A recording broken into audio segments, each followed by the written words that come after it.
সকালবেলা ঘুম থেকে উঠে দেখছি তোমাদের দাদাভাই রান্নাবাড়ির সমস্ত কিছু করে গুছিয়ে ডিউটি চলে গেছে।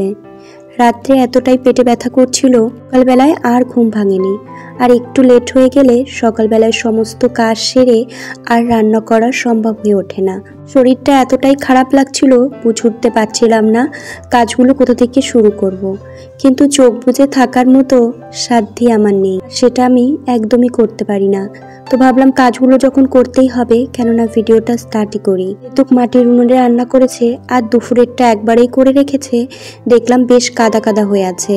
ওইটা একটুখানি পরিষ্কার করে, আর এই ঈশান কোণটা বেশ নোংরা হয়। যখনই আমার সময় সুযোগ হয় তখনই কিন্তু আমি ওই পাশটা ঝাড়পোছ করে একদম পরিষ্কার করে ফেলি, আর ওই নোংরাগুলো ধরিয়ে দিই।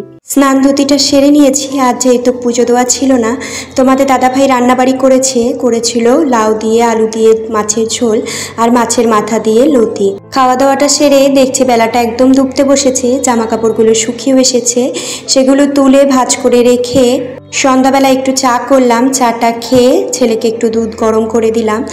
আর এখন থেকে রাত্রেবেলা রান্নার দায়িত্বটা তা আমারই পড়েছে। রুটি করব আর সাথে বাঁধাকপি করব। বাঁধাকপিটা কিন্তু সিদ্ধ করে, আর মিক্সিতে আজকে আর মশলা করিনি, ওই চপারটার মধ্যে একটু মশলা চপ করে বাঁধাকপিটা করেছি।